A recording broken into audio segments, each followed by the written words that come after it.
বিসমিল্লাহির রহমানির রহিম। ইসলাম গ্রহণের আগে হজরত ওমর রাদিয়াল্লাহু আনহা ছিলেন ইসলামের কঠোরতম দুশমনদের অন্যতম। কুরাইশরা একদিকে ইসলামী আন্দোলন ও তার আহ্বায়কের বিরোধিতায় চরমপন্থা অবলম্বন করতে লাগল। অন্যদিকে এদের সঠিক পথ নির্দেশনার জন্য হজরত মুহাম্মদ সাল্লাল্লাহু আলাইহি সাল্লামের হৃদয় মন প্রেমের আবেগে উদ্বেলিত হয়ে উঠল।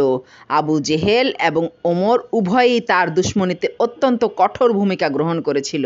দাওয়াত ও তাবলীগের কোনো প্রচেষ্টাই তাদের ওপর কার্যকর হচ্ছিল না। তাই একদিন রাহমাতুল্লিল আলামিন সরাসরি আল্লাহর কাছে দোয়া করলেন, প্রভু হে, আবু জেহেল এবং ওমর এ দুজনের মধ্যে যে তোমার কাছে বেশি প্রিয় তাকে তুমি ইসলামের দ্বারা সম্মানিত করো। এ দোয়ার কয়েকদিন পরই হজরত ওমর রাদিয়াল্লাহু আনহা ইসলাম গ্রহণ করার তৌফিক লাভ করেন। হজরত ওমর রাদিয়াল্লাহু আনহা বলেন, একদা রাত্রে আমি হজরত মুহাম্মদ সাল্লাল্লাহু আলাইহি ওয়াসাল্লামকে উত্ত্যক্ত করার উদ্দেশ্যে ঘর থেকে বের হলাম। তখন তিনি কাবার মসজিদের দিকে যাচ্ছিলেন। তিনি ত্রস্ত পায়ে এগিয়ে গিয়ে নামাজ শুরু করলেন। আমি তা শুনবার জন্য দাঁড়িয়ে গেলাম। তিনি সূরা আল হাক্কা থেকে কিরাত পড়ছিলেন। আমি সে কালাম শুনে বিস্ময়ে মুগ্ধ হলাম। তার কবিত্বময় ভাষা ও বর্ণনাভঙ্গি অত্যন্ত মর্মস্পর্শী মনে হলো। আমি মনে মনে ভাবলাম, খোদার কসম, লোকটি নিশ্চয়ই কবি। ঠিক এই মুহূর্তেই তিনি এ আয়াত পড়লেন। আয়াতটির অর্থ, এ এক সম্মানিত বার্তাবাহকের কালাম। এ কোনো কবির বাণী নয়, কিন্তু তোমাদের মধ্যে খুব কম লোকই ঈমান এনে থাকে। এ কথা শোনা মাত্রই আমার ধারণা, ওহো, লোকটি তো আমার মনের কথা জেনে ফেলেছে। এ নিশ্চয়ই কোনো গণক হবে। এরপরই মুহাম্মদ সাল্লাল্লাহু আলাইহি ওয়াসাল্লাম এ আয়াত পাঠ করলেন। আয়াতটির অর্থ, এ কোনো গণকের কালাম নয়, তোমরা খুব কমই নসিহত পেয়ে থাকো। এ তো রাব্বুল আলামিনের কাছ থেকে নাজিল হয়েছে। তিনি এ সূরা শেষ পর্যন্ত পড়লেন। আমি অনুভব করলাম ইসলাম আমার হৃদয়ে তার আসন করে নিচ্ছে। কিন্তু হজরত ওমর রাদিয়াল্লাহু আনহা অত্যন্ত শক্ত প্রকৃতির ও দৃঢ়চিত্ত লোক ছিলেন। এজন্যে এবারই তার ভেতরকার পরিবর্তনটা পূর্ণ হলো না। আব্দুর রহমান ইবনে আল হারিস ইবনে আবদুল্লাহ ইবনে আইয়াস ইবনে আবু রাবিয়া বলেছেন, আব্দুল আজিজ ইবনে আবদুল্লাহ ইবনে আমির ইবনে রাবিয়ার সূত্রে, এবং তিনি পেয়েছেন তার মা উম্মে আবদুল্লাহ বিনতে আবু হাসমা সূত্রে। জানা যায়, উম্মে আবদুল্লাহ বলেছেন, আমাদের তখন আবসিনিয়া যাওয়ার দশা। আমির গিয়েছিল বাইরে কিছু দরকারি জিনিস আনতে। ওমর রাদিয়াল্লাহু আনহা এসে দাঁড়ালো আমার পাশে। তখন সে বহু ঈশ্বরবাদী। তার কাছ থেকে তখন বড় দুর্ব্যবহার, বড় যাতনা পাচ্ছিলাম আমরা। পাশে দাঁড়িয়ে ওমর রাদিয়াল্লাহু আনহা বলল, তাহলে উম্মে আবদুল্লাহ, তুমিও যাচ্ছ? আমি বললাম, হ্যাঁ, আমরা আল্লাহর দেশে যাচ্ছি। তোমরা তো খুনির মতো ব্যবহার করলে আমাদের সঙ্গে। এখন আল্লাহ আমাদের জন্য একটা পথ খুলে দিয়েছেন। ওমর রাদিয়াল্লাহু আনহা তখন বলল, ঠিক আছে, আল্লাহ তোমাদের সহায় হন। তখন আমি দেখলাম ওমর রাদিয়াল্লাহু আনহার চোখে মুখে একটা কোমল সজল ভাব। এমনটি ওর চেহারায় আমি আগে কোনো দিন দেখিনি। ও চলে গেল। আমি স্পষ্ট বুঝতে পারলাম আমরা চলে যাব এটা তার কাছে খুব পীড়াদায়ক মনে হচ্ছে। দরকারি জিনিস নিয়ে একটু পর ফিরে এলো আমির। তাকে বললাম, একটু আগে ওমর রাদিয়াল্লাহু আনহা এসেছিল। আহা, ওর চোখে মুখে আমাদের জন্য মায়া আর দুঃখ যেমন উতলে উঠেছিল। তুমি যদি দেখতে আবদুল্লাহর বাপ। তিনি আমাকে জিজ্ঞাসা করলেন, ও মুসলমান হবে বলে আমার আশা আছে কিনা। আমি বললাম, আছে। তার উত্তরে তিনি বললেন, যে লোকটাকে তুমি দেখেছ, আল খাত্তাবের গর্ধবটিও মুসলমান না হওয়া পর্যন্ত সে ইসলাম ধর্ম গ্রহণ করবে না। ইসলাম নিয়ে তার রূঢ়তা ও বিদ্বেষের কথা ভেবে গভীর হতাশায় তিনি এসব বলেছিলেন। ওমর রাদিয়াল্লাহু আনহা তার বোন ফাতিমা বিনতে আল খাত্তাবের বিয়ে হয়েছিল সাদ ইবনে জায়েদ ইবনে আমর ইবনে নুফাইলের সঙ্গে।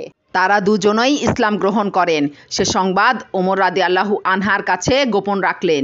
এদিকে তারই গোত্রের বনু আদি ইবনে কাবের বংশের নুয়ায়ম ইবনে আবদুল্লাহ আন-নাহামও ইসলাম গ্রহণ করে আত্মীয় স্বজনের ভয়ে সেই কথা গোপন রাখলেন। খাব্বাব ইবনে আসআরাত প্রায়ই ফাতিমার কাছে এসে তাকে কোরআন পাঠ করে শোনাতেন। একদিন ওমর রাদিয়াল্লাহু আনহা বেরিয়ে এলেন, হাতে তলোয়ার। তিনি রাসূল সাল্লাল্লাহু আলাইহি ওয়াসাল্লাম আর তার সাহাবীদের চান। রাসূল সাল্লাল্লাহু আলাইহি ওয়াসাল্লাম এবং তার সাহাবীরা প্রায় 40 লোক তখন আস-সাফার বাড়িতে জমায়েত হয়েছিলেন। তার মধ্যে মহিলাও ছিল।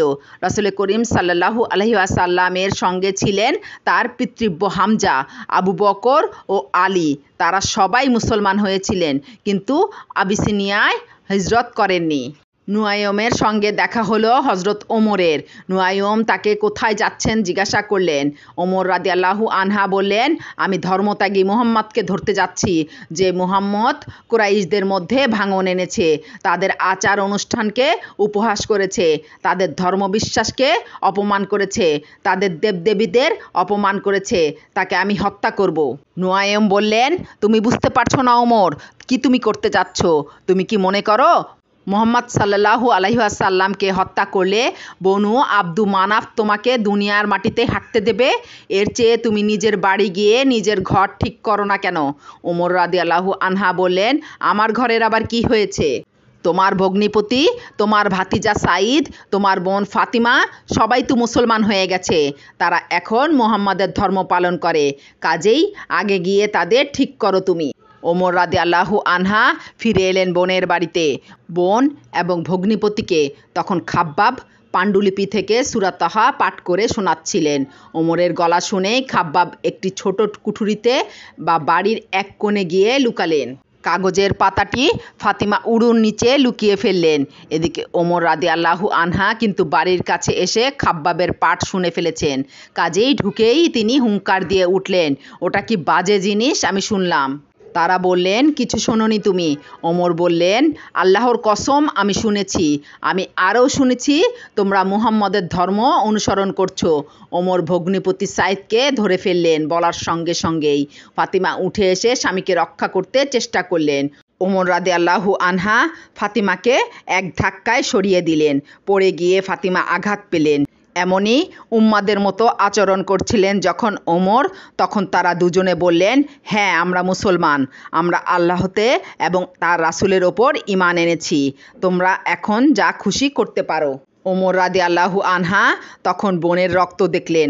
খারাপ লাগলো তার। বোনের রক্তপাত ঘটিয়েছেন তিনি ফিরে দাঁড়ালেন, বোনকে বললেন, ঠিক আছে, ওই কাগজটা তোমরা যে পড়ছিলে আনো, এটা আমাকে দাও, আমি দেখব কি জিনিস। মুহাম্মদ সাল্লাল্লাহু আলাইহি ওয়াসাল্লাম এনেছে। ওমর রাদিয়াল্লাহু আনহা লেখাপড়া জানতেন, তিনি লিখতে পারতেন।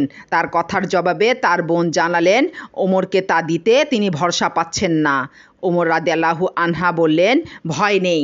তখন তিনি দেবদেবীর নামে কসম খেলেন, পড়া হলে সে কাগজ তিনি ফেরত দেবেন। শুনে ফাতিমার মনে আশার সঞ্চার হলো, হয়তো তিনি মুসলমান হতে পারেন। বললেন, ভাইজান, আপনি বহু ঈশ্বরের পূজা করেন, আপনি তাই অপবিত্র, কেবল পাক মানুষ এটা স্পর্শ করতে পারে। ওমর রাদিয়াল্লাহু আনহা উঠলেন, অজু করলেন। তখন ফাতিমা সূরা তাহা লেখা কাগজখানি তাকে প্রদান করলেন। শুরুটা পড়েই তিনি বলে উঠলেন, কি সুন্দর কথা, কি মহান কথা।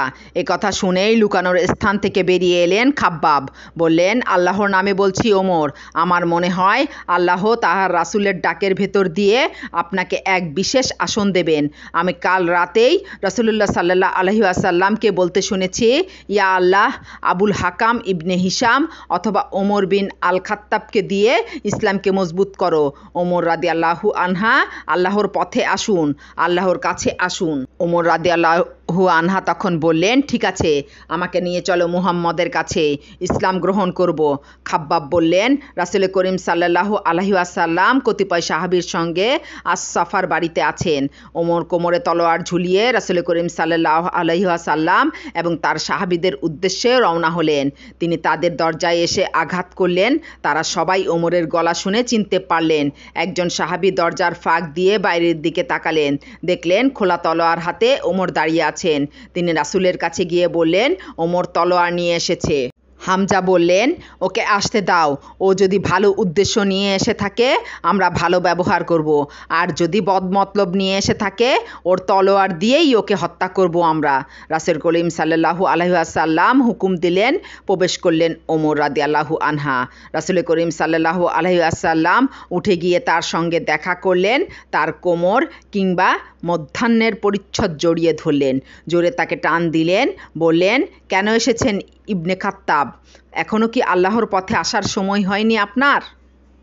ওমর রাদিয়াল্লাহু আনহা বললেন, হে রাসূলুল্লাহ সাল্লাল্লাহু আলাইহি ওয়াসাল্লাম, আমি আপনার কাছে এসেছি আল্লাহর ওপর আর তার রাসূলের ওপর, রাসূল আল্লাহর কাছ থেকে যা বহন করে এনেছেন তার ওপর ঈমান আনার জন্য। রাসূল করিম সাল্লাল্লাহু আলাইহি ওয়াসাল্লাম এত জোরে আল্লাহর কাছে শুকরিয়া আদায় করলেন যে তাতে বাড়ির সব মানুষ টের পেয়ে গেল ওমর রাদিয়াল্লাহু আনহা মুসলমান হয়েছেন। সাহাবীরা চলে গেলেন। ওমর ও হামজা উভয়ই ইসলাম গ্রহণ করেছেন। এখন আর ভয় নেই। রাসূলকে তারাই রক্ষা করবেন। তাদের মাধ্যমেই তাদের দুশমনদের কাছ থেকে ন্যায় বিচার পাওয়া যাবে এখন থেকে।